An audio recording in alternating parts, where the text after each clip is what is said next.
And they said that the last 200 pages, there's pacing issues. There's it's not as good as the beginning of the book, and he even said that there's nothing worthwhile at the end. That is nothing too crazy, I hear. And he gave it a 7 out of 10. It's not bad, but 7 out of 10 nonetheless.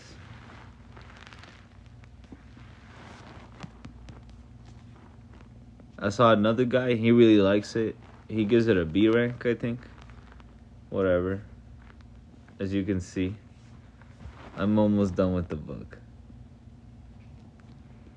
I'm almost done. What do I think of it?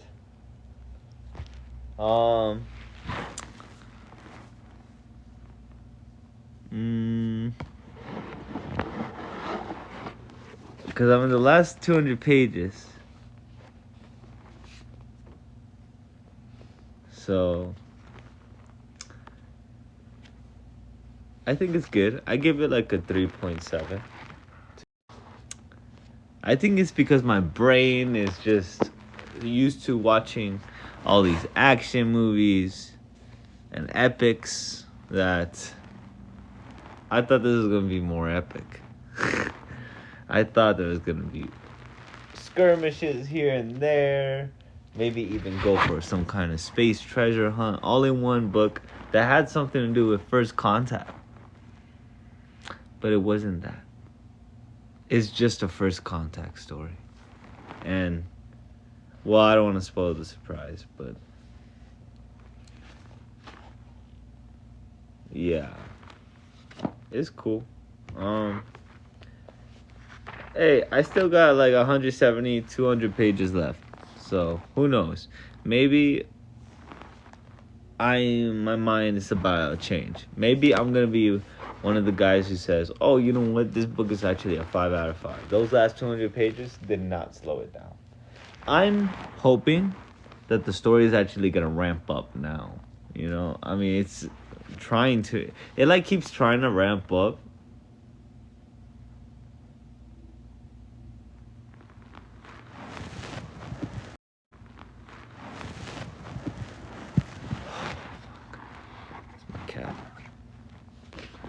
I'm in the middle of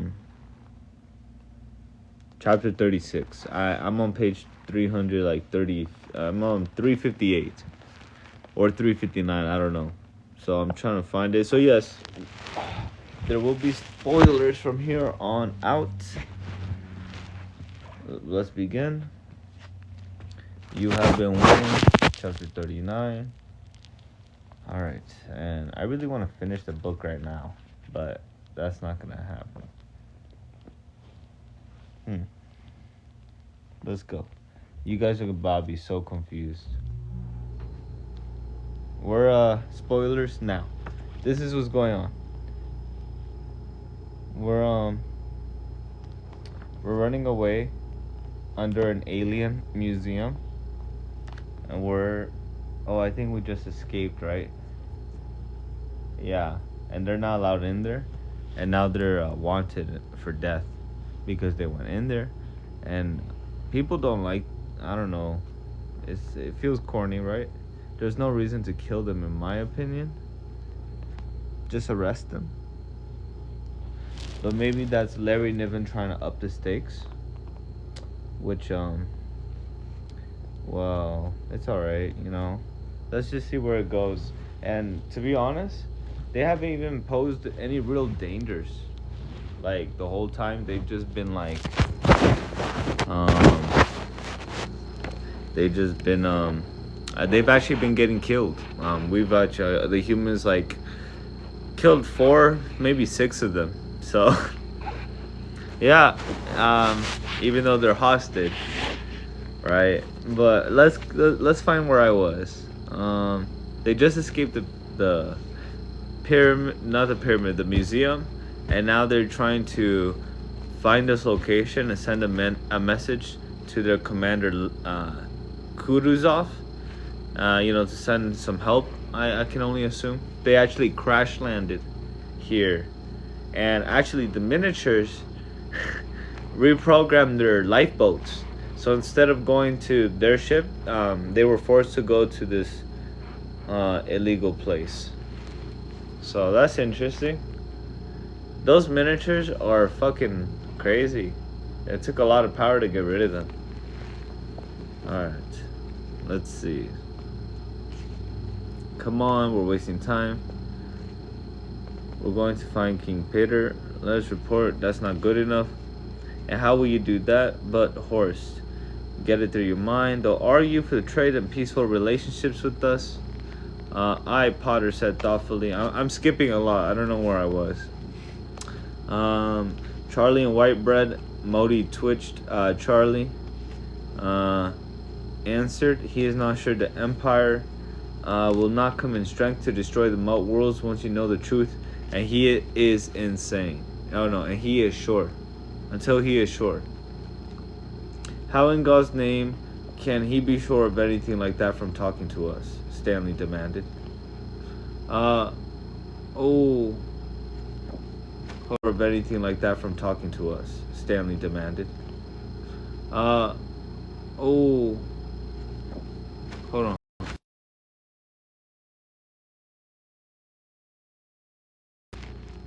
The Palms Casino is about to close 3 restaurants. Whatever. Shut down the casino. We need more homeless shelters.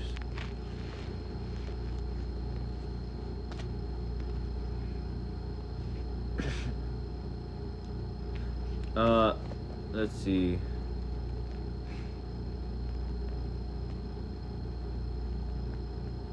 How in God's name can he be sure of anything like that from talking to us? Oh, and then they demanded to see their king, and they actually said I don't remember if they decided to let the humans meet their because I actually remember that. Let me see. Could we do it? Whitebread asked. I'm beginning to wonder if the Empire would be able to wipe you out. And I read that. I mean, by the time London gets back to reports to Sparta, they'll have the field, won't you? Both Mote shrugged. The gestures were exactly alike and exactly like Whitebread's shrug. The engineers will work on it now that they know it exists. Whitebread's Mote said. Even without it, we've got some experience in space wars. Now come on.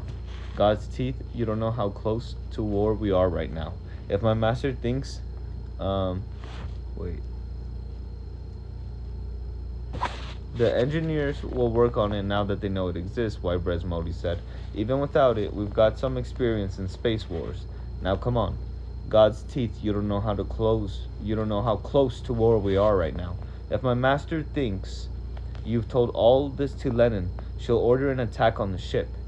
If King Peter isn't convinced there's a way to make you leave us alone, he might order it. And if we do no hurry, the Admiral will already taken Lenin back to New Caledonia, Potter added. Mr. Staley, we need choices at all, but we find Charlie's master before the other masters finds us. 'Tis as simple as that. Jonathan? Staley asked. You want advice, sir? Whitebread's Mote chuckled in disapproval. Jonathan Whitebread looked at her irritably, then grinned. Yes, sir. I agree with Gavin. What else can we do? We can't fight a whole goddamn planet, and we're not going to build secure communications out of anything we'll find around here. Staley lowered his weapon. Right. Lead on then. He looked at the small command. We're a damn sorry lot to be the ambassadors of the human race. They struck out across the darkened fields toward the brightly lit city beyond.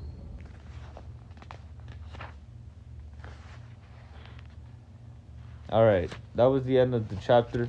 We're on chapter 37, history lesson. So, wow. Chapter 37.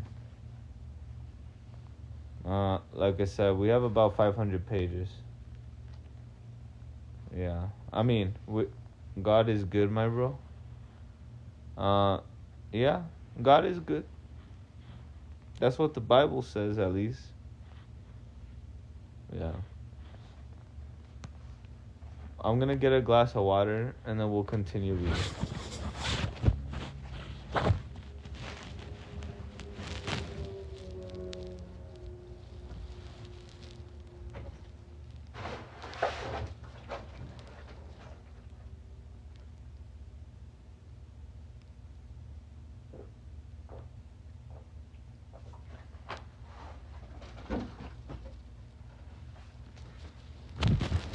Let me actually pause it. How do I pause it?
Okay.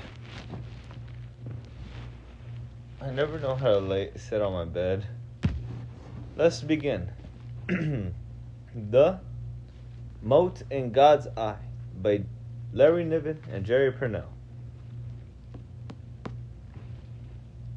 The cover's alright, right? It's just like, I mean, I like it. After, when you go through fucking 360 pages in 3-4 days, you just say, I like the cover. At least that's how I feel. I like the cover more when I was reading it. I kind of knew what it was. Obviously, it represents an eyeball, the God's eye, right?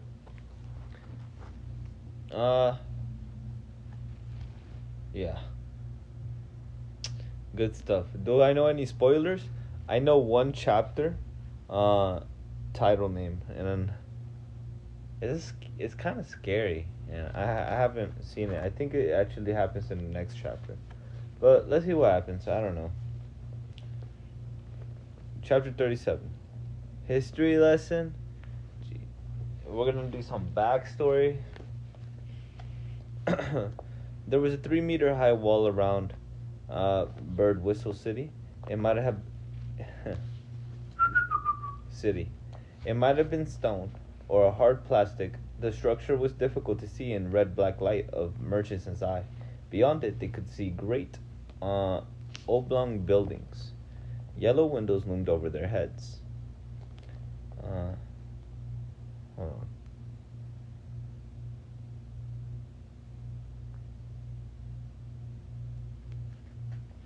The gates will be guarded, Whitebread's Mote said. I'm sure, Staley muttered. Does the keeper live here too? Yes, at the subway terminal. Keepers aren't allowed from lands of their own. The temptation to exploit that kind of self-sufficiency might be too much even for a sterile male. But how do you get to be a keeper? Whitebread asked. You're always talking about competition among masters, but how do they compete? God's eyes, Whitebread, Staley exploded. Look what do we have? Look what do we have? Look, what do we do about that wall? We'll have to go through it, Whitebread's Mote said. She twittered to Charlie for a moment. There are alarms, but there'll be warriors on guard. Can we go over it? You'd pass through an X-ray later. Horsed. God's teeth. What are they so afraid of? Food riots. So we go through it? Any other place better than another? The Mote shrugged, with Whitebread's gestures. Maybe half a kilometer farther. There's a fast road there. They walked along the wall. Well, how do they compete? Whitebread insisted. We've got nothing better to talk about. Staley mutters something. Wow. They're just gonna talk for the sake of talking, and that's how he's gonna write it. Because they're too lazy. The authors are too lazy to expand that with action and backstory, character introspection, revelations. Staley mutters something, but stayed close to listen. How do you compete? Whitebread's Mote asked. Efficiency. We have commerce.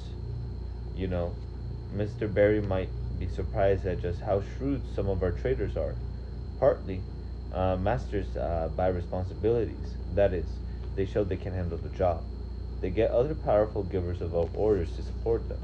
Mediators negotiating contracts, promises of services to be delivered, that kind of thing, are drawn up and published. And some givers of orders work for others, you know, never directly. But they'll have a job they take care of, and they'll consult a more powerful master about policy. A master gains prestige and authority when other givers of orders start asking her for advice, and of course, her daughter's help. It sounds complex, Porter said. I think of any time or place similar in human history.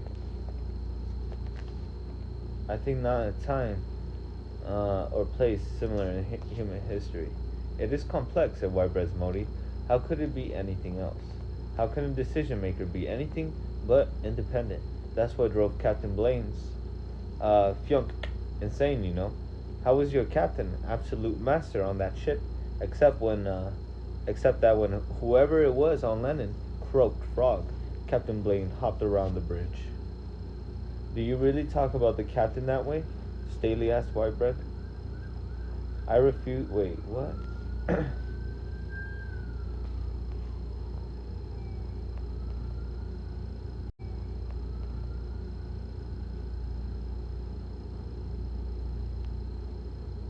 Oh.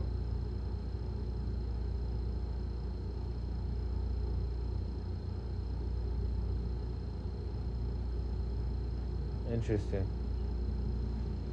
Do you really talk about the captain that way? Okay. I refuse to answer on the grounds that it might tend to get me dumped into the mass converter, Whitebread said.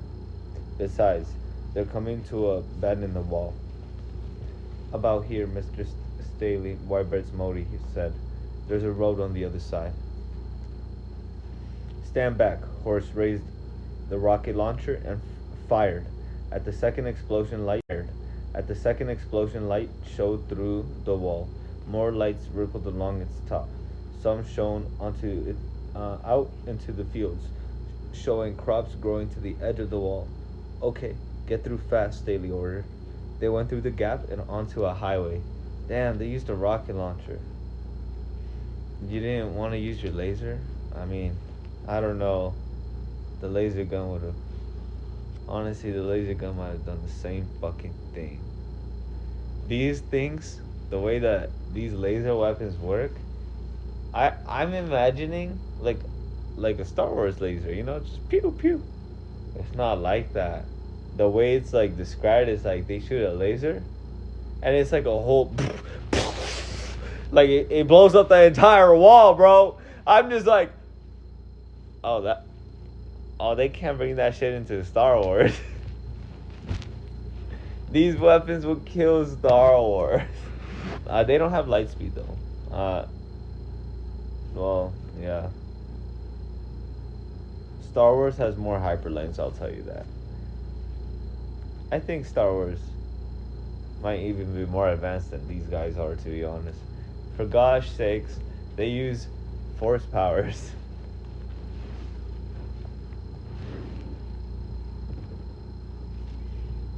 At the second explosion, okay, get through fast. No. At the second explosion, lights shone through the wall. More lights rippled along the top. Some shone out into the fields, showing crops growing to the edge of the wall. Okay, get through fast, Staley ordered. They went through the gap and onto a highway. Cars and larger vehicles whizzed past, passing them by centimeters uh, as they cowered against the wall.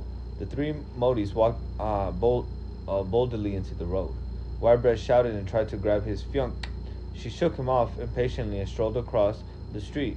Cars missed her narrowly, cunningly dodging past the Modis without slowing at all. On the other side, the brown and whites waved their left arms and unmistakably sign. Come on. Interesting. Light poured through the gap in the wall. Something was out there in the fields where they'd been.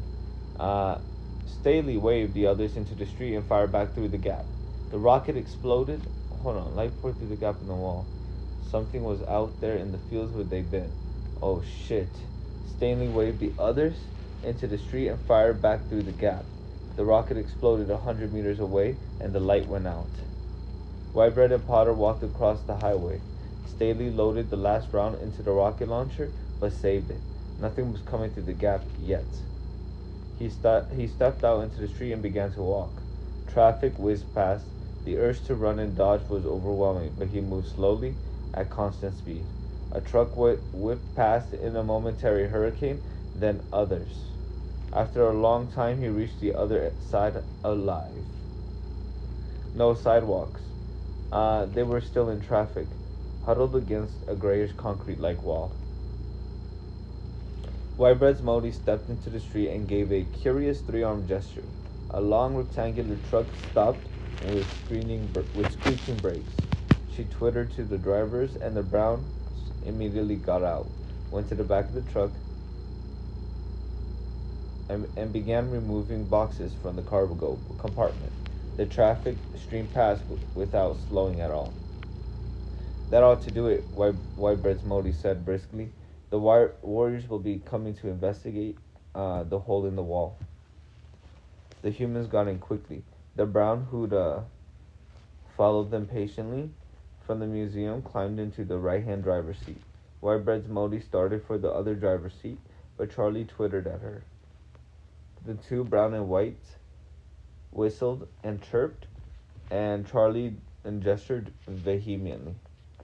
Finally, Whitebread's Mote climbed into the cargo compartment and closed the doors. As she did, the humans saw the original drivers walking slowly down the street away from the truck. Where are they going? Staley asked. Better than that. What was the argument about? Whitebread demanded. What?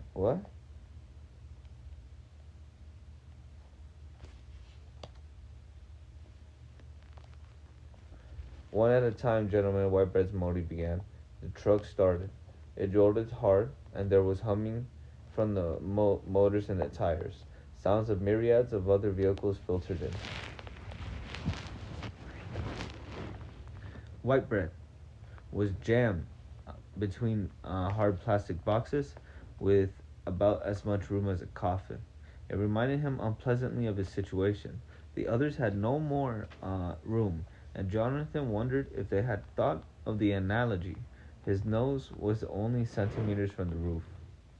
The Browns would go to a transport pool and report that their vehicle was commandeered by a mediator, Whitebread's Mote said.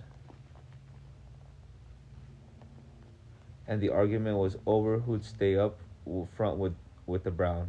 I lost.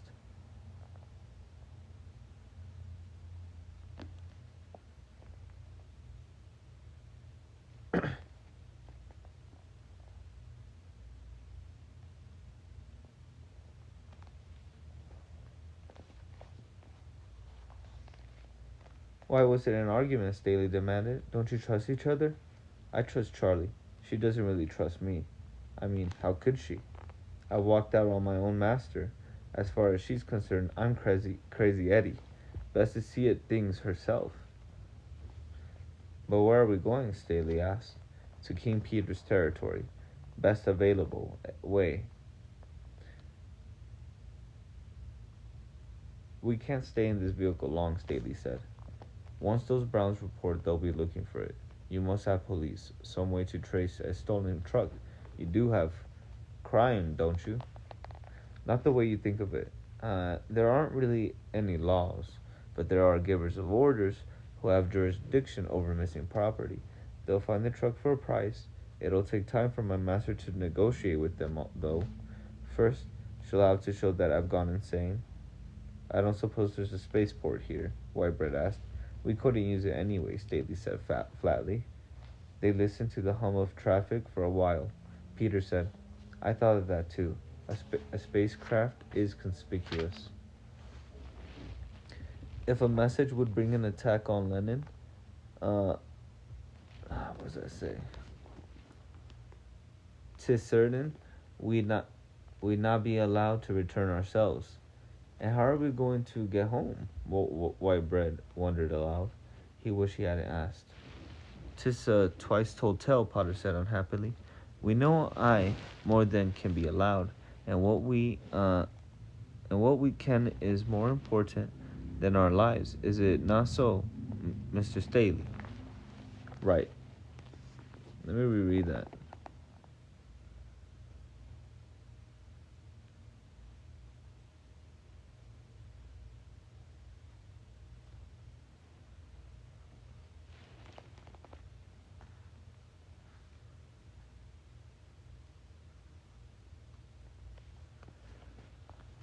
You never know when to give up, do you? Whitebread's voice said from the dark. It took a moment for them to realize it was the Mote speaking. King Peter may let you live. He may let you return to Lenin if he's convinced that's best. He can arrange it. But there's no way you will send a message to that battleship without its help. His help. The hell we won't, Staley said. His voice rose. Get this through your ear flap. You've been square with us, I think. I'll be honest with you. If there's a way to get a message out, I'm going to send it. And after that, 'tis as God wills, Potter added. They listened to the humming of the traffic. You won't have the chance, Horst, Whitebread's voice said. There's no threat. You to the humming of the traffic. You won't have the chance, Horst, Whitebread's voice said. There's no threat. You can make that get Charlie down, build you the equipment you need. You can't use our transmitters if you could find one. Even I couldn't use strange gear without a Brown to help. There might not even be the proper communications devices on this planet, for that matter.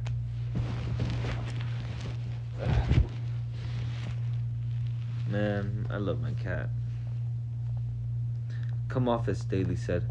You've got to have space communications, and there are only so many bands in the electromagnetic spectrum. But nothing stays idle here. If we need something, the Browns put it together. When it's not needed anymore, they build something else out of the parts. And you want something that'll reach Lenin without letting anyone know you've done that. I'll take the chance. If we can broadcast a warning to the Admiral, he'll get the ship home. Horst had defeated whole fleets before. Against Mote's, without the field, she'd be invisible. He wondered why he'd ever believe anything else. Wait, what?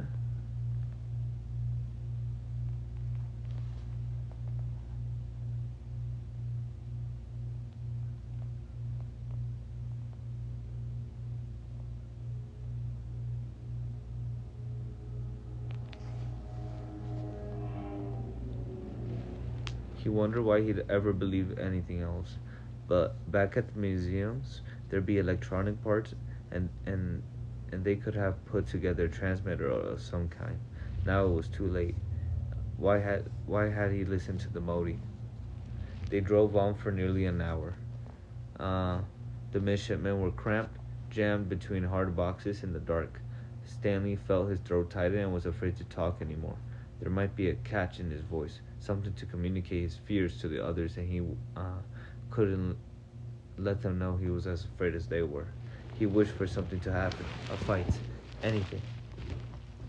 There were starts and stops. The truck jerked and returned, then came to a halt. They waited. The sliding door opened and Charlie stood, framed in light. Behind her, weapons ready, at least 4. horse Staley growled in hatred. Betrayed! He reached for his pistol, but the cramped position prevented him from drawing it. No, horse! Whitebread's Mote shouted. She twittered. Charlie hummed and clacked in reply. Don't do anything, Whitebread's Mote said. Charlie has commandeered an aircraft. The warriors belong to its owner. They won't interfere as long as we go straight from here to the plane.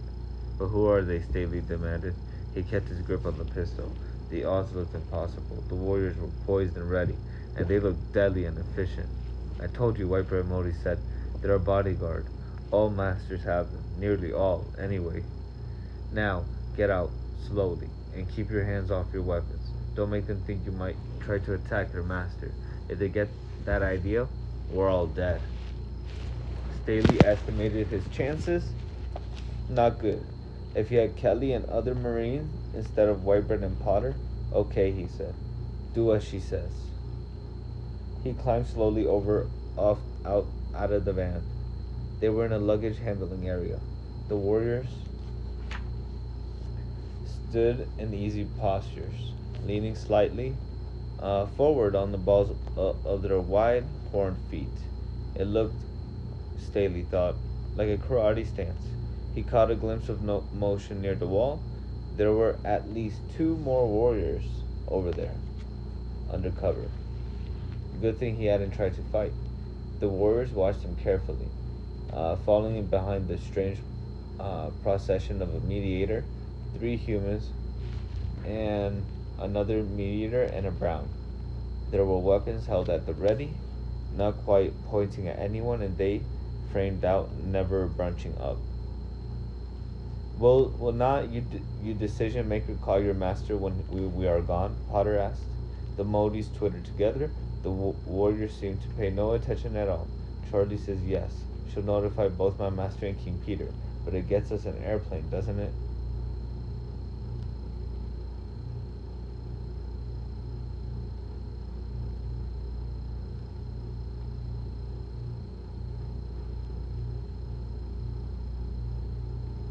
The decision-maker's personal aircraft was a streamlined wedge attended by several Browns. Charlie twittered at them, and they began removing seats, bending metal, working at almost blinding speed. Several miniatures darted through the plane. Fuck. Staley saw them and cursed, but softly, hoping the Motes wouldn't know why. They stood, waiting near the plane, and the warriors watched them the whole time. Bro, that shit's crazy. The best part of the book was the Motes. That and I like First Contact. It was pretty cool. Interesting. And like, there's not that much action in the book either. I thought there was gonna be some pirate shit going on, but there's no pirate anything. Ouch. Oh man. My cat. Alright, where were we?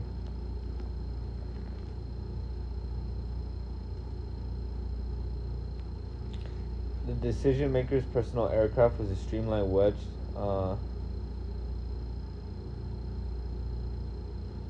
attended by several Browns. Charlie twittered at them, and they began removing seats, bending metal, working at almost blinding speed. Several miniatures darted through the plane. Staley saw them, and hoping they wouldn't know why, they stood waiting near the plane, and the warriors watched them the whole time. I find this slightly unbelievable, said Whitebread. Doesn't the owner know we're fugitives? Whitebread's Mote nodded, but not his fugitives. He only runs the airport baggage section. He wouldn't assume the prerogatives of my master.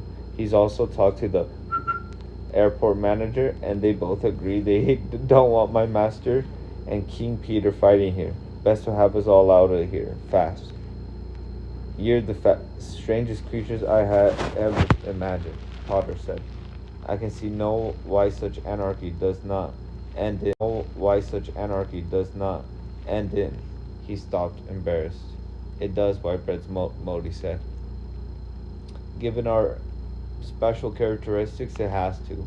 But industrial feudalism works better than some things we've tried. The Browns beckoned. Browns beckoned. Uh, when they entered the airplanes, there was a single Mote-shaped couch starboard aft. Coach. Charlie's Brown went to it. Forward of that were a pair of human seats, then a human seat next to a Mote seat. Charlie and another Brown went through the cargo compartment to the pilot section. Potter and Staley sat together without conversation, leaving Whitebread and his Mote side by side. It remained the midshipman of a more permanent trip that had not been very long ago. The plane unfolded an unbelievable area of wing surface. It took off slowly, straight up. Uh, Acres of city dwindled beneath them. Square kilometers of more city lights rose above the horizon. They flew over the lights and the city, stretching on and on with the great dark sweep of farmland falling far behind. Staley peered through the viewport and thought he could see, away to the left, the edge of the city. Beyond it was nothing, darkness, but level, more than lands. You say every master has warriors, Whitebread said. Why didn't we see any before? Those aren't any warriors in Castle City, the Mote said with obvious pride. None?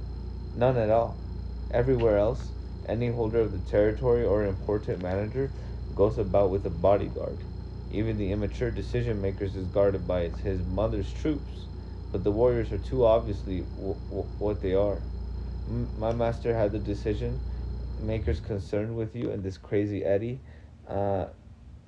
got the others in Castle City to agree, so that you wouldn't know just how warlike we are.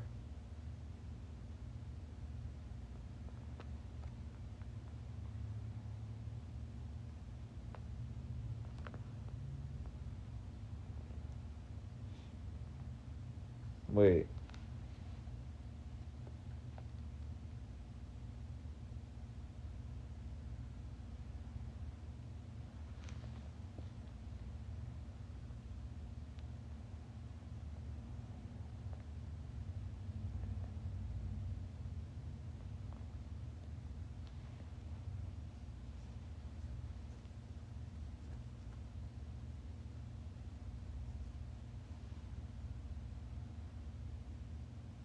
Whitebread laughed. I was thinking of Dr. Horvath. His Mote chuckled. He had the same ideas, didn't he? Hide your paltry few wars from the peaceful Motes. They might be shocked. Did I tell you the crazy Eddie probe started a war all by itself? No, you haven't told us about any of your wars. It was worse than that, actually. You can see the problem. Who, who gets put in charge of the launching lasers? Any master or coalition of them will eventually use the lasers to take over more territory for his clan. If mediators run the installations, some decision maker will take it away from them. Begin with. But mediators aren't good at tactics. We can't handle battalions of warriors. Yet you govern the planet. For the masters, we have to. If the masters meet to negotiate for themselves, it always ends up in a fight.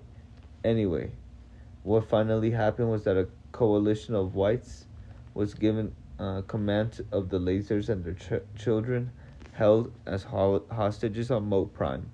They were all pretty old and had an adequate number of children. The mediators lied to them about how much thrust the crazy Eddie Pro would need. From the master's point of view, the mediators blew up the lasers 5 years early. Clever, huh? Even so. Even so what? The coalition managed to salvage a couple of lasers. They had Browns with them. They had to. Potter, you're from the system the probe was aimed at, aren't you? Your ancestors must have records of just how powerful those launching lasers were. Enough to outshine Merchant's eye. There was a new religion started about them. We had our own wars. Then, they were powerful enough to take over civilization, too. What it amounts to is that the collapse came early that time, and we didn't fall all the way back to savagery. The mediators must have planned it that way from the beginning. Oh my god.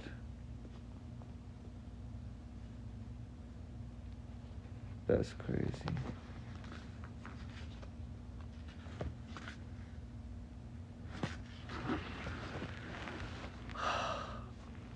How did it oh my god, it was because of the lasers?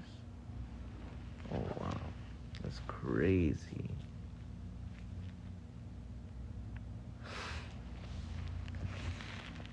God's teeth, Whitebread muttered. Do you always work that way? What way, Jonathan? Expecting muttered. Do you always work that way? What way, Jonathan? Expecting everything to fall apart any minute? Using the fact? Intelligent people do. Everyone but the crazy Eddies. I think the classic case of the crazy Eddie syndrome was that time machine. You saw it in one of the sculptures. Right. Some historian decided that a great turning point in history had come about 200 years earlier. If he could interfere with that turning point, all of Mote history from that point in history had come about 200 years earlier. If he could interfere with that turning point, all of Mote history from that point on would be peaceful and idyllic. Can you believe it? And he could prove it too. He had dates, old memoranda, secret treaties. What was the event? There was an emperor, a very powerful master. All of her siblings had been killed and she inherited jurisdiction over an enormous territory. Her mother had persuaded the doctors and mediators to produce a hormone that must have been something like your birth control pills. It would stimulate a master's body into thinking she was pregnant. Massive shots, and after that, she would turn male, a sterile male. When her mother died, the mediators had the hormone used on the emperor. But you have birth control pills then, Whitebread said. You can use them to control the population. That's what this crazy Eddie thought. Well, they used the hormones for something like 3 generations in the empire, stabilized the populations all right, not very many masters there. Everything peaceful. Meanwhile, of course, the population's explosion was happening on the other continents. The other masters got together and invaded the emperor's territory. They had plenty of warriors and plenty of masters to control them. End of empire. Our time machine builder had the idea she could set things up so that the empire would control all of Mote Prime. Whitebread's Mote snorted in disgust. It never works. How are you going to get the masters to become sterile males? Sometimes it happens anyway, but who'd want to before having children? That's the only time the hormone can work. Oh. Right. Even if the emperor had conquered all of Mote Prime and stabilized the population, and think about it, Jonathan, the only way to do that would be for the rulers to pass control onto breeders while never having any children themselves. Even if they did, they'd have been attacked by the asteroid civilizations. But man, it's a start, said Whitebread. There's got to be a way. I am not a man, and there doesn't got to be a way. And there's another reason I don't contact between your species and mine. You're all crazy Eddies. You think every problem has a solution. All human problems have at least one final solution, Gavin Potter says softly from the seat behind them. Human, perhaps, the alien said, but do Motes have souls?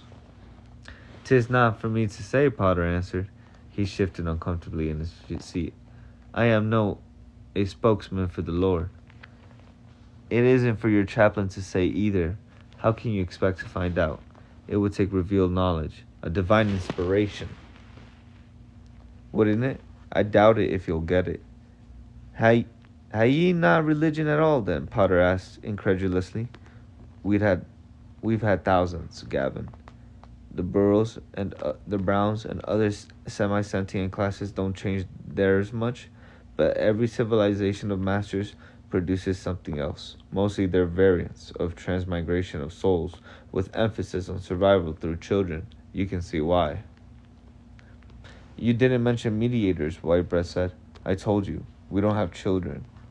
There are mediators who accept the transmigration idea, reincarnation as masters, that sort of thing. The closest thing to ours I've heard of in human religions is lesser way Buddhism. I talked to Chaplain Hardy about this. He says Buddhists believe they can someday escape from what they call the wheel of life. That sounds an awful lot like the cycles.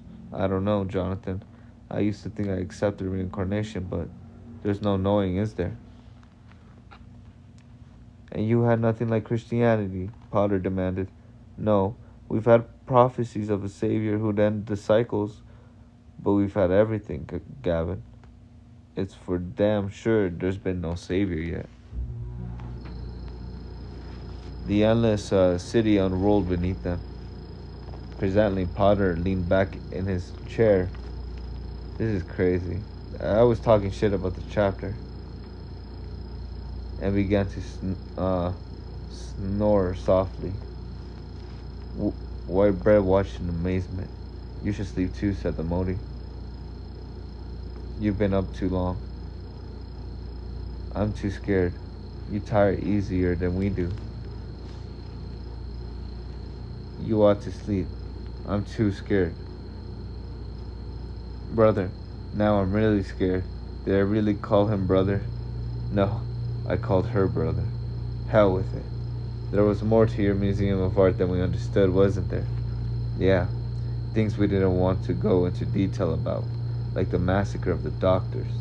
A very old event, almost legend now. Another emperor, sort of, decided to wipe the entire doctor breed off the planet. Damn near succeeded too, the Mote stretched. It's good to talk to you without having to lie. We weren't made to lie, Jonathan. Why kill off the doctors? To keep the population down, you idiot. Of course it didn't work. Some masters kept secret stables. And after the next collapse, they were worth their weight in iridium. It's thought that they actually became the foundation of commerce, like cattle on tabletop. The city fell behind at last, and the plane moved our oceans dark beneath the red light of Murchison's eye. The red star was setting, glowing balefully near the horizon, and other stars rose in the east below the inky edge of the coal sack. If they're going to shoot us down, this is the place, Staley said, where the crash won't hit anything. Are you sure you know where we're going? Whitebread's Mote shrugged. To King Peter's jurisdiction, if we can get there. She looked back at Potter. The midshipman was curled into his seat, his mouth slightly open, gently snoring. The lights in the plane were dim and everything was peaceful. The only jarring note, the rocket launcher that Staley clutched across his lip. You ought to get some sleep too. Yeah. Horace leaned back in the chair and closed his eyes. His hands never relaxed their tight grip on the weapon. He even sleeps at attention, Whitebread said. Relaxed their tight grip on the weapon. He even sleeps at attention, Whitebread said. Or tries to. I guess Horace is as scared as we are. I keep wondering if any of this does any good, the alien said. We're damn close to falling apart anyway. You missed a couple of other things in that zoo, you know, like the food beast. A Mote variant, almost armless, unable to defend itself against us, but pretty good at surviving. Another one of our relatives, bred for meat in a shameful age, a long time ago. My God, Whitebread took a deep breath. But you wouldn't do anything like that now. Oh no. Then why bring it up? A mere statistical matter. A coincidence you may find interesting. There isn't a zoo on the planet that doesn't have breeding stock of meats, and the herds are getting larger. God's teeth. Don't you ever stop thinking about the next collapse? No. This is crazy. That's crazy. Population. Overpopulation is an issue. Let's continue. Merchant's eye had long since vanished. Now the east was blood red, in a sunrise that still startled Whitebread. Red sunrises were rare on inhabitable worlds. They passed over a chain of islands. Ahead to the west, lights glowed where it was still dark. There was a cityscape like 1,000 sparkles set edge to edge, crisscrossed everywhere by dark strips of cultivated land. On man's worlds, they would be parks. Here, they were forbidden territory guarded by twisted demons. Whitebread yawned and looked at the alien beside him. I think I called you brother sometime last night. I know. You meant sister. Gender is important to us, too. A matter of life and death. I'm not sure I mean that either. I meant friend, Whitebread said with some awkwardness. Fyunk is a closer relationship, but I am glad to be your friend, said the Mote. I wouldn't have given up the experience of knowing you. Wow. Fyunk is a closer relationship than friend? Oh, that's so cute. That's adorable. The silence was embarrassing. I better wake up the others, Barbara said softly. The plane banked sharply and turned northwards. Whitebread's Mote looked out at the city below, across to the other side to be sure of the location of the sun, then down again. She got up and went forward into the pilot's compartment and twittered. Charlie answered, and they twittered again. Horst, Whitebread said. Mr. Staley, wake up. Horst Staley had forced himself to sleep. He was still as rigid as a statue, the rocket launcher across his lip, his hands gripping it tightly. Yeah? I don't know. We changed course and now... Listen, Whitebread said. The Motes were still chattering. Their voices grew louder. Chapter 38, Final Solution. Whitebread's Mote came back to her seat. It started, she said. She didn't sound like Whitebread now. She sounded like an alien. War. Who? Staley demanded. My master and King Peter. The others haven't joined in yet, but they will. War over us? Whitebread asked incredulously. He was ready to cry. The transformation in his fyunk was too much to bear. Over jurisdiction over you, the Mote corrected. She shivered, relaxed, and suddenly Whitebread's voice spoke to them from the half-smiling alien lips. It's not too bad yet. Just warriors and raids. Each one wants to show the other what she could do without destroying anything really valuable. There'll be a lot of pressure from the other decision makers to keep it that way. They don't want it to be a fallout pattern. God's teeth, said Whitebeard. He gulped. But, welcome back, brother. Where does that leave us? Staley demanded. Where do we go now? A neutral place. The castle. Castle? Horst shouted. That's your master's territory. His hand was very near his pistol again. No. Think the others will give my master that much control over you? The mediators you met were all part of my clan. The castle itself belongs to a sterile male decision-maker, a keeper. Staley looked distrustful. What do we do once we're there? The Mote shrugged. Wait and see who wins. If King Peter wins, he's going to send you back to London. Maybe this war will convince the Empire that it's better to leave us alone. Maybe you can even help us. The Mote gestured disgustedly. Help us. He's crazy Eddie, too. There'll never be an end to the cycles. Wait, Staley muttered. Not me, damn it. Where is this master of yours? No, the Mote shouted.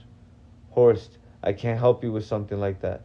Besides, you never get put past the warriors. They're good, Horst. Better than your Marines. And what are you? 3 junior officers with damn little experience? And some weapons you got from an old museum. Staley looked below. Castle City was ahead. He saw the spaceport, an open space among many, but gray, not green. Beyond it was the castle, a spire circled by a balcony. Small as it was, it stood out among the industrial ugliness of the endless cityscape. There was communications gear in their baggage. When Renner and the others came up, the selling master had left everything but their notes and records in the castle. He hadn't said why, but now they knew. He wanted the Motes to think they would return.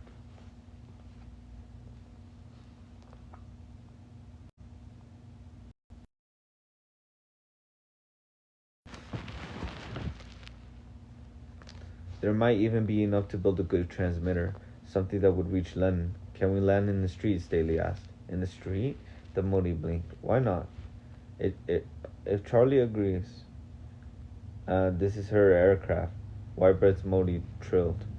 There was answering hums and clicks from the cockpit. You're sure the castle is safe? Staley asked.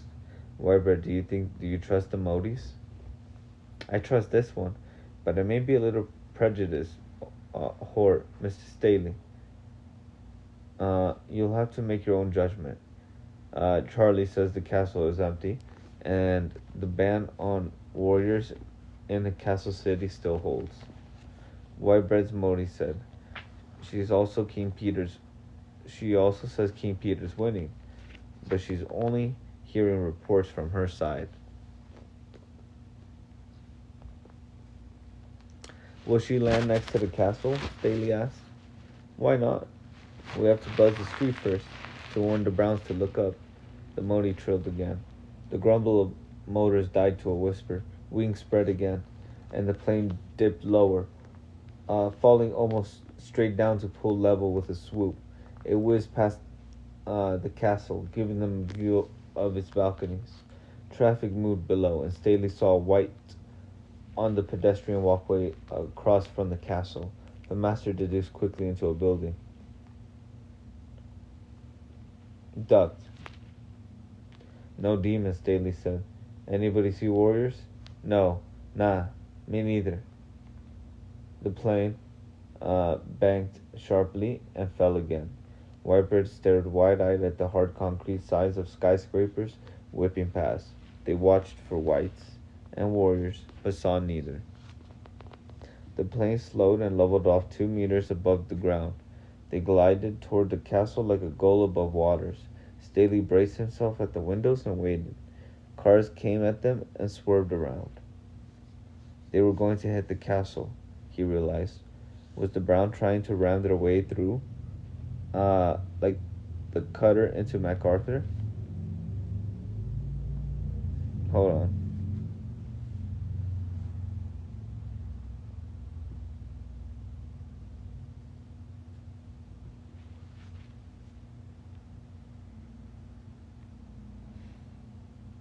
The plane dropped joltingly and surged against brakes and thrust reversers.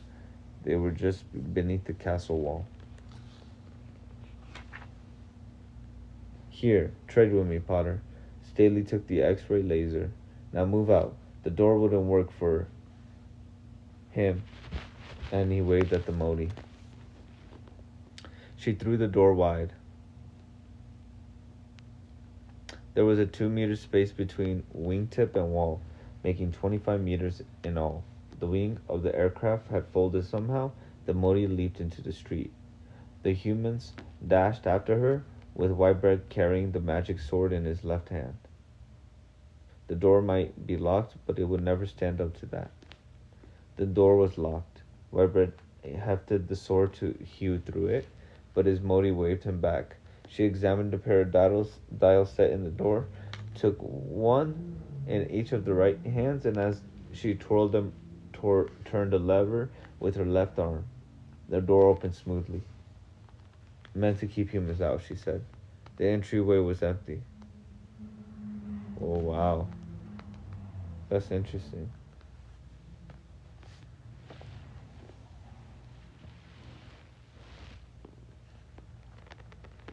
The entryway was empty. Any way to barricade that damn door? Staley asked. His voice sounded hollow, and he saw that the furnishings was gone from the room. When there was no answer, Staley handed Potter the X-ray laser. Key guard here. You'll need a Mote to tell if someone coming through it isn't an enemy. Come on, Whitebread. He turned and ran for the stairs. Whitebread followed reluctantly. Horse climbed rapidly, leaving Whitebread out of breath when they reached the floor where their rooms were. You got something against elevators? Whitebread demanded. Sir? Staley didn't answer. The door to Renner's room stood open, and Horse dashed inside. God damn! What's the matter? Whitebread panted. He went through the door. The room was empty. Even the bunks were removed. There was no sign of the equipment Renner had left behind. I was hoping to find something to talk to Lennon with. Staley growled. Help me look. Maybe they stored our stuff in here somewhere. They searched but found nothing. On every floor it was the same. Fixtures, beds, furniture, everything removed. The castle was a hollow shell. They went back downstairs to the entryway. Are we alone? Gavin Potter asked. Yeah, Staley replied. And we'll starve pretty bloody quick if nothing worse. The place had been stripped. Both Mote shrugged. I'm a little surprised, Whitebread's Mote said. The two Motes twittered for a moment. She doesn't know why either. It looks like the place won't be used again. Well, they damn well know where we are, Staley growled. He took his helmet from his belt and connected the leads to his radio. Then he put the helmet on. Lennon, this Staley. Lennon. This Mission Staley, over. Mr. Staley, where in hell are you? It was Captain Blaine. Oh shit, they finally got the contact. Captain, thank God. Captain, we're holed up in... Wait one moment, sir. The Motes were twittering to each other. Whitebread's Mote tried to say something, but Staley didn't hear it. What he heard was a Mote speaking with Whitebread's voice. Captain Blaine, sir. Where do you get your Irish mist? Over. Staley cut the goddamn comedy and report. Over. Sorry, sir. I really must know. You'll understand why I ask. When do you get your... Where do you get your Irish mist? Irish mist. Over. Staley, I'm tired of the goddamn jokes. Horace took the helmet off. It isn't the captain, he said. It's a Mote with the captain's voice. One of yours? He asked Whitebread's Mote. Probably. It was a stupid trick. Your Fyunk would have known better, which means she's not cooperating with my master too well. There's no way to defend the place, Staley said. He looked around the entryway. It was about 10 meters by 30, and there was no furniture at all. The hangings and pictures which adorned the walls were gone. Upstairs, Horace said. We've got a better chance there.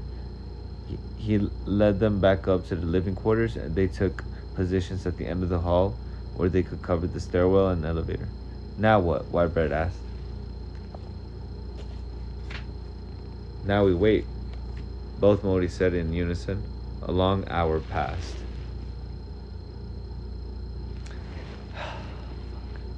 I'll be back. Let me pause this. This is pretty good.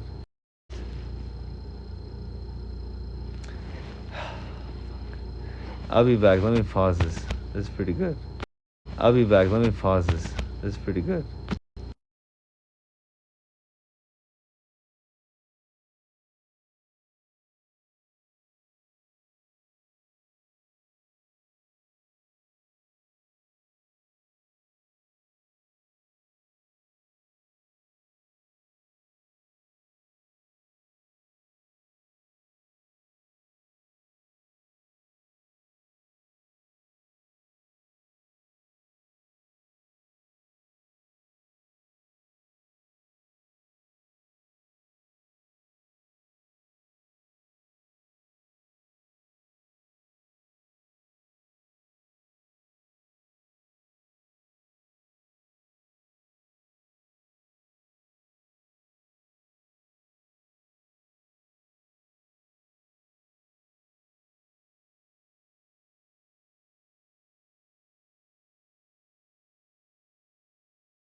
We're gonna continue. The God in Mote's eye. Or the Mote in God's eye. Fuck. That's crazy. I can't believe they blew up the MacArthur. Very sad, very sad. The traffic sounds died away. It took them a minute to notice. Then it was obvious. Nothing moved outside. "I'll have a look," Staley said. He went to a room and peered carefully out the window, standing well inside so that he wouldn't expose himself. Demons moved on the street below. They came forward in a twisting, flickering, quick run, then suddenly related their weapons and fired down the street. Horst, oh shit, turned and saw another group melting for cover. They left a third of their number dead. Battle sounds filtered through the thick windows. "What is it, Horst?" Whitebread called. "It sounds like shots." "It is shots. 2 groups of warriors in a battle. Over us?"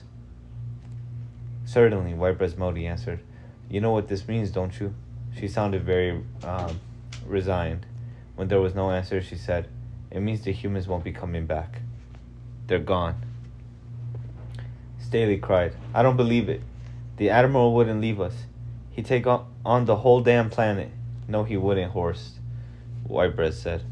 "You know his orders." Horst shook his head. But he knew Whitebread was right.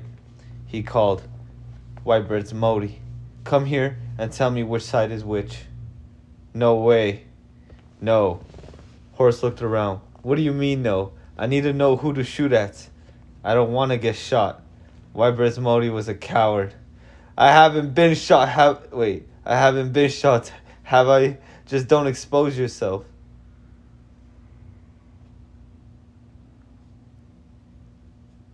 Whitebread's voice said, "Horst, if you exposed any warrior would have shot it out. Nobody wants you dead now. They haven't used artillery, have they? But they'd shoot me." "All right, Charlie, come here and..." "I will not." Horst didn't even curse. Not cowards, but brown and whites.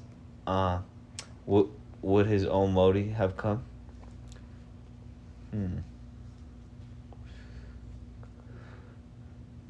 Interesting.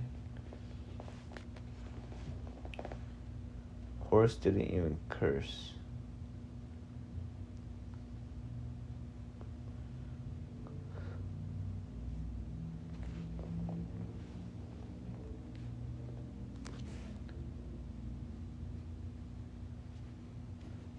The demons had all found cover. Cars parked or abandoned. Doorways diffusing along the sides of one building. They moved from cover to cover with the flickering spread of houseflies. Yet every time a warrior fired, a warrior died. There had not been all that much gunfire. Yet 2/3 of the warriors in sight were dead. Whitebread's Mote had been right about their marksmanship. It was inhumanly accurate. No way, for real? So in Star Wars, they can't hit. But in the Mote in God's eye, they can't miss. That's insane. I would not want to tussle with them. Almost below Horst's window, a dead warrior lay with its right arms blown away.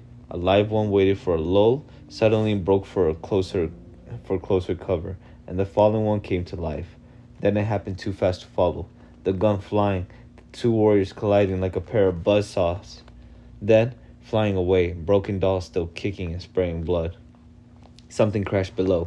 There were sounds in the stairwell. Hooves clicked on marble steps. The Motes twittered. Charlie whistled loudly, and again. There was an answering call from below. Then a voice spoke in David Hardy's perfect Anglic. "You will not be mistreated. Surrender at once." "We've lost," Charlie said. "My master's troops. What will you do, Horst?" For answer, Staley crouched in a corner with the X-ray rifle aimed at the stairwell. He waved fanatically at the other midshipmen to take cover. Oh no. A brown and white Mote turned to the corner and stood in the hallway. It had Chaplain Hardy's voice, but some of his mannerisms. Only the perfect Anglic and the resonant tones. The mediator was unarmed. "Come now, be reasonable. Your ship has gone. Your officers believe you are dead. There is no reason to harm you. Don't get your friends killed over nothing. Come out and accept our friendship. Go to hell. What can you gain by this? The Mote asked. We only wish you well. Uh, there were sounds of firing from below. The shots bounded through the empty rooms and hallways of the castle. The mediator, with Hardy's voice, whistled and clicked to the other Motes. What's she saying? Staley demanded. He looked around. Whitebread's Mote was crouched against the wall, frozen. Jesus, now what? Leave her alone, Whitebread shouted. He moved from his post to stand beside the Mote and put his arm on her shoulder. What should we do? The battle noises moved closer, and suddenly, 2 demons were in the hallway. Staley aimed and fired to a smooth motion, cutting down one warrior. He began to swing the beam toward the other. The demon fired, and Staley was flung against the far wall of the corridor. What? No way. The battle noises moved closer, and suddenly 2 demons were in the hallway. Staley aimed and fired in the smooth motion, cutting down one warrior. He began to swing the beam toward the other. The demon fired. Oh, fuck. More demons bounded into the hallway, and there was a burst of fire that held Staley upright for a second. His body was chewed by a dragon's teeth, and he fell to lie very still. Staley! No! Hey, he was going crazy, I'm not gonna lie. He should have surrendered. He can't leave Whitebread alone. Potter fired the rocket launcher. The shell burst at the end of the hallway. Part of the walls fell in, littering the floor with rubble and partly burying the mediator and warriors. It seems to me that no matter who wins, you fight. Follow. We know more about the Langston field than is safe, Potter said slowly. What do you think, Mr. Whitebread? 'Tis your command now. Jonathan shook himself from his reverie. His Mote was shocked still, unmoving. Potter drew his pistol and waited. There were scrabbling noises in the sounds in the hallway. The sounds of battle died away. Your friend is right, brother. Whitebread's Mote say. She looked at the unmoving form of Hardy's fiancé. That one was a brother too. Potter screamed. Whitebread jerked around. Potter stood unbelieving, his pistol gone, his arm shattered from wrist to elbow. He looked at Whitebread with eyes dull with just realized pain and said, One of the dead ones threw a rock. There were more warriors in the hall, and another mediator. They advanced slowly. Whitebread swung the magic sword and would cut stone and metal. It came up in a backhanded arc and cut through Potter's neck. Potter, whose religion forbade suicide, as did Whitebread's. There was a burst of fire as he swung the blade at his own neck, and 2 clubs smashed at his shoulders. Jonathan Whitebread fell and did not move. They killed themselves?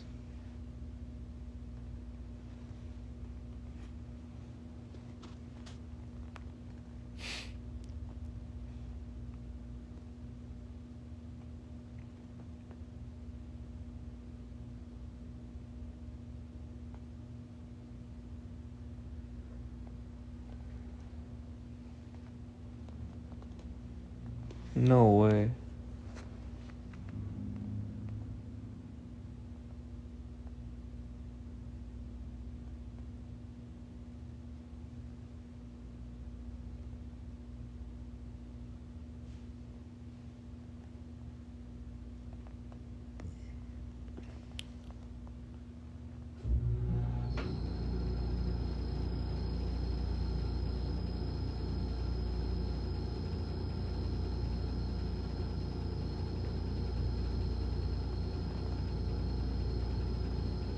They did not touch him at first except to remove the weapons from his belt.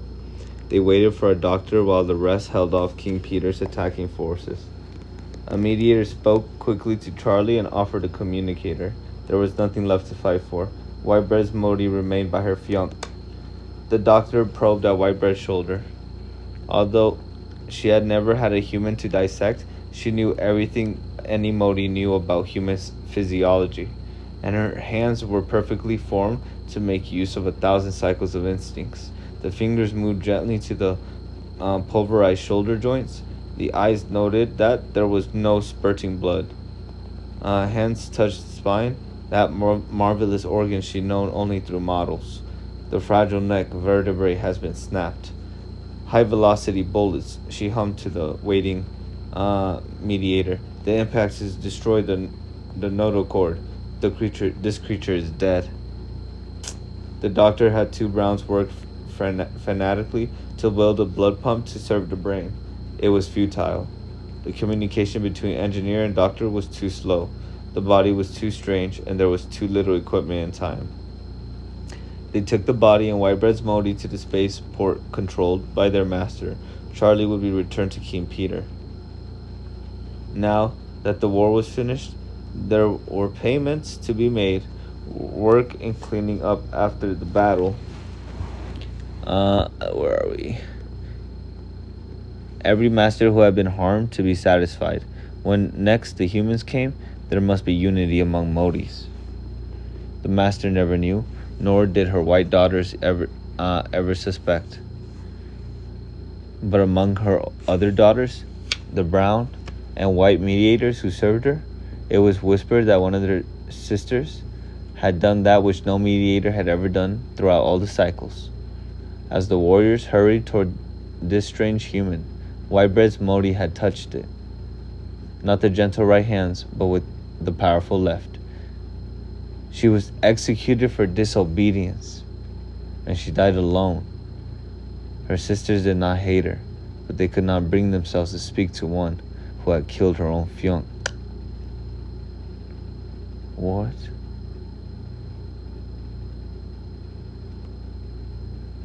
Wait, what?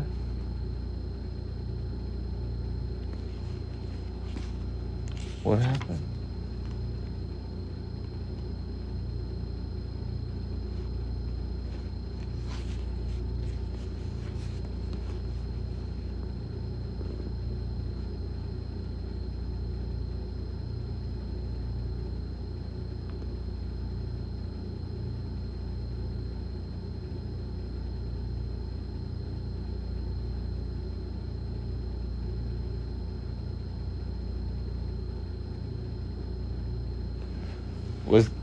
Was that Sally?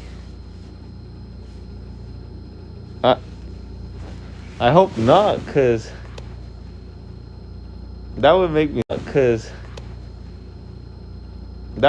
sad. Part 4. Crazy Eddie's answer. Wow.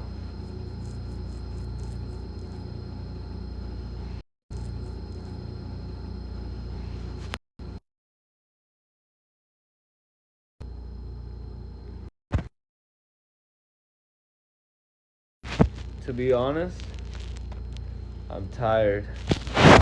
But honestly, I low-key want to keep reading. Not gonna lie.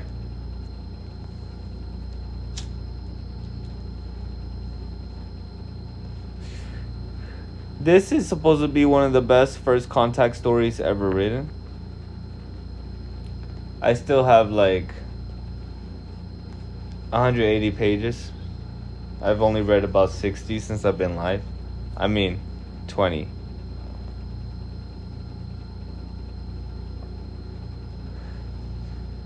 Chapter 39, Departure. Boats report no trace of our midshipman, my admiral. Captain Makalov's tone was both apologetic and defensive. Few officers wanted to report failure to Kutuzov. The burly admiral sat impassively in his command chair on Lenin's bridge. He lifted his glasses of tea and sipped, his only acknowledgement a brief grunt. Kutuzov turned to the others grouped around him at staff posts. Rod Blaine still occupied the flag lieutenant's chair. He was senior to Commander Borman, and Kutuzov was punctilious about such matters. 8 scientists, Kutuzov said. 8 scientists? 5 officers, 14 spacers, and marines, all killed by Motes. Motes! Dr. Horvath swiveled his command chair toward Kutuzov. Admiral, nearly all those men were aboard MacArthur when you destroyed her. Some might still have been alive. As for the midshipmen, if they were foolish enough to try to land with lifeboats, his voice trailed off as Rod turned dead eyes toward him. Sorry, Captain. I didn't mean it that way. Truly, I am sorry. I like those boys too, but you can't blame the Motes for what happened. The Motes have tried to help, and they can do so much for us. Admiral, when can we get back to the embassy ship? Kutuzov's explosive sound might have been a laugh. Ha! Doctor, we are going home as soon as boats are secured. I thought I had made that clear. The science minister pressed his lips tightly against his wide teeth. I was hoping that you had regained your sanity. His voice was a cold, feral snarl. Admiral,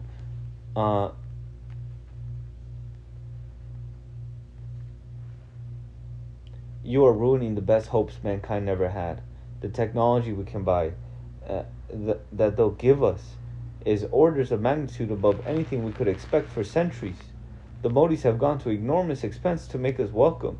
If you hadn't forbidden us to tell them about the escaped miniatures, I'm sure they'd have helped.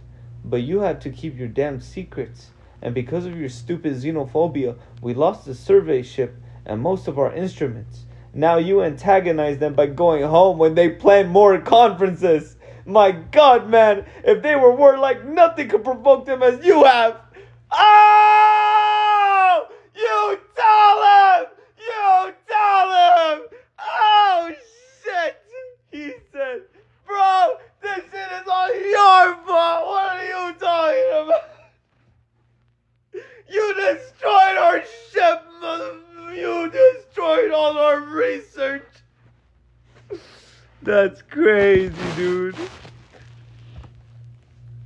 That was good. You are finished? Kutuzov asked contemptuously. I'm finished for now. I won't be finished when we get back. Kutuzov touched a button on the arm of his chair. Captain Mikolov, please make ready for departure to the Alderson entry point. 1.5 gravities, Captain. Aye, aye, sir. You are determined to be a damn fool, then, Horace protested. Blaine, can't you reason with him? I am determined to carry out my orders, Doctor, Kutuzov said heavily. If Horvath's threats meant anything to him, he didn't show it. The Admiral turned to Rod. Captain, I will welcome your advice, but I will do nothing to compromise the safety of this ship. And I cannot allow further personnel contact with Motes. Have you suggestions, Captain Lord Blaine? Rod had listened to the conversation without interest, his thoughts a confused blur. What could I have done? He asked himself endlessly. There was nothing else to concern him. The Admiral might ask his advice, but that was courtesy. Rod had no command and no duties. His ship was lost. His career finished. Brooding and self-pity wasn't doing any good, though. I do think, sir, that we should try to keep the Motes' friendship. We shouldn't make the government's decisions. You are trying I do that? Kutuzov demanded. No, sir. But it is likely the Empire will want to trade with the Motes. As Dr. Horvath says, they have done nothing hostile. What of your midshipmen? Rod swallowed hard. I don't know, sir. Possibly Potter or Whitebread weren't able to control their lifeboats, and Staley tried a rescue. It would be like him. Kutuzov scowled. 3 lifeboats, Captain. All 3 re-enter, and all 3 burn. He examined the displays around him. A boat was being winched into Lenin's hangar deck, where Marines would flood it with poison gas. No aliens will get loose in his flagship. What would you like to say to Motes, Doctor? I won't tell them what I'd like to say, Admiral, Horvath said pointedly. I will stay with your story of plague. It's almost true, isn't it? A plague of miniatures. But, Admiral, we must leave open the possibility of a returning expedition. They will know you lied to them, Kutuzov said flatly. Blaine, what of that? It's better Mote's hear explanations they do not believe. Damn it, doesn't he know I don't want to think about Mote's or anything else? What good is my advice? Advice from a man who lost his ship. Admiral, I don't see what harm it would do to let Minister Horvath speak to the Mote's. Rod emphasized. Minister. Not only was Horvath a ranking council minister, but he had powerful connections with the Humanity League and influence in the Imperial Traders Association as well. That combination had nearly as much clout as the Navy. Somebody ought to talk to them. It doesn't matter much who. There's not a man aboard who can lie to his fiancé. Very well. Da. Captain Mikolov, please have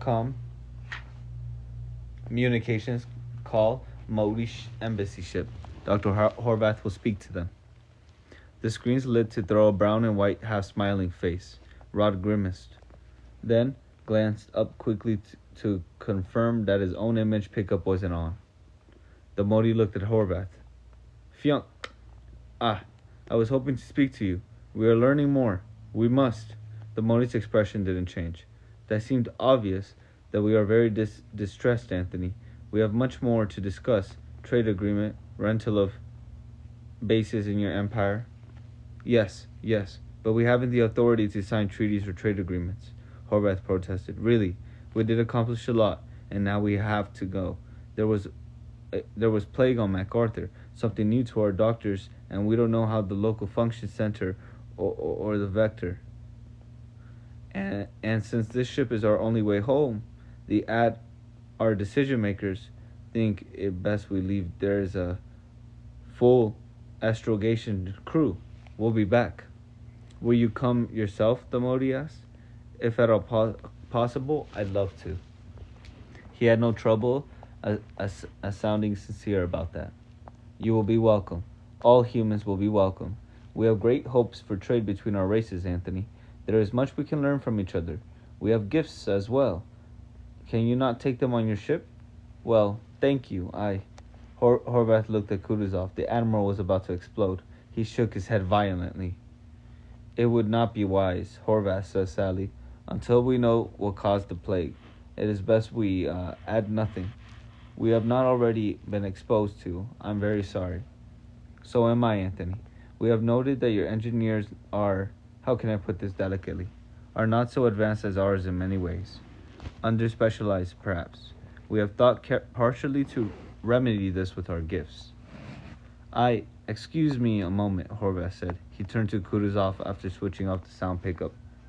Admiral, you cannot refuse such an opportunity. This may be the most significant event in history of the Empire. The Admiral nodded slowly. His dark eyes narrowed. It is also true that Mote is in possession of Langston Field and Alderson Drives may be most significant threat in history of human race. Minister Horvath.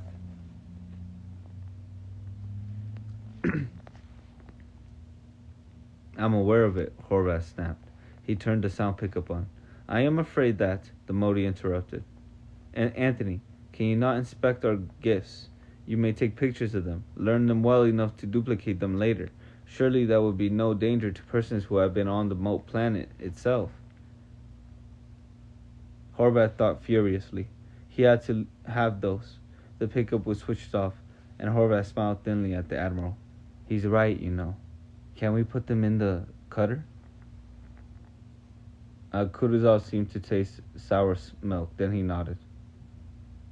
Horvath turned back to the Mote in relief. Thank you. If you will, place the gifts in the cutter. We will study them on the way out, and you may retrieve both the gifts and the cutter, our gift to you, at the Crazy Eddie Point in 2.5 weeks. Excellent, the Mote said warmly. But you will not need the cutter. One of our gifts is a spacecraft which controls suitable for human hands and minds. The others will be aborted. Kutuzov looked surprised and nodded quickly. Horvath caught it with an inward smile. That's wonderful. We will bring gifts for you on our return. We want very much to repay your hospitality. Admiral Kutuzov was saying something. Horvath leaned away from the screen pickup to listen. Ask about midshipmen, the Admiral commanded. Horvath gulped and said, Is there any word about our midshipmen? The Mote's voice took on a pained note. How could there be, Anthony? They were killed attempting re-entry, and their craft burned away completely. We have sent you pictures. Did you not receive them? I didn't see them, Horvath replied, which was true, but it didn't make saying it any easier. The damned admiral didn't believe anything. What did he think? That the boys were captured somewhere and being tortured for information? I'm sorry. I was instructed to ask. We understand. Humans are very concerned about their young decision makers. So are Motes. Our races do have much in common. It has been good to speak with you again, Anthony. We hope you will return soon. An alarm finished on the bridge console. Admiral Kutuzov frowned and listened attentively to something Horvath couldn't hear. Simultaneously, a speaker announced the quartermaster's report. Ship's boats secure, sir, ready to depart. The Mote had evidently overheard. She said, The gift shift is quite capable of catching up with you, provided you do not accelerate at more than... There was a pause as the Mote listened to something. 3 of your gravities. Horvath shot an inquiring eye at the Admiral. The officer was brooding heavily, evidently about to say something. Instead, he nodded to Horvath. 1.5 of our G's for this trip, Horvath told the Motes. Our gifts will join you in 5 hours, the Mote said. The screens flashed and Horvath's pickup went dead. Admiral Kutuzov's voice grated in the minister's ear. I am informed that a ship has left Mote Prime and is traveling toward the Alderson point at 1.74 of our gravities. 2 Mote gravities. You will please have them explain what the ship is doing. The Admiral's voice was calm enough, but the tone was imperative. Horvath gulped and turned back to the Mote. His screen came back active again. He asked hesitantly, afraid to offend them. Do you know? He finished. Certainly, the Mote replied smoothly. I have only just learned of it myself. The masters have sent our ambassadors to the Empire to rendezvous with you. There will be 3 of them, and we request that you convey them to your imperial capital where they will represent our race. They have full authority to negotiate for us. Kutuzov took a deep breath. He seemed about to scream, and his face was almost purple with effort, but he only said very quietly so that the Mote could not hear, Tell them we must discuss this. Captain Mikolov, accelerate when convenient. Oh shit. Oh shit.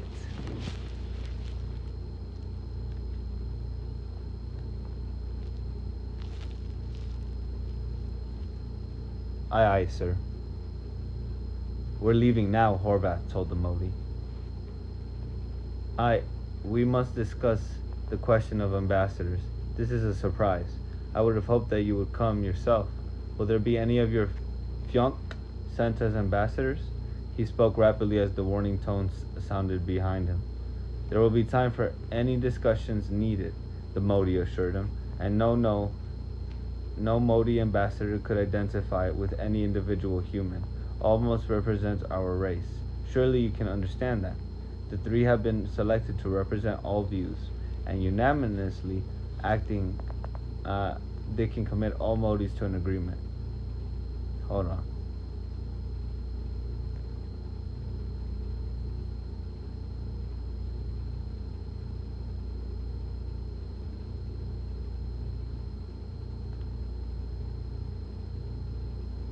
Given the plague menace, they would expect to be quarantined until you are certain they are no threat to your health. A loud tone sounded through Lenin. Farewell, Anthony, to all of you, and return soon. The final warning horns blared, and Lenin surged forward. Horvath stared at the blank screen, as behind him the others broke into astonished chatter. What does that mean?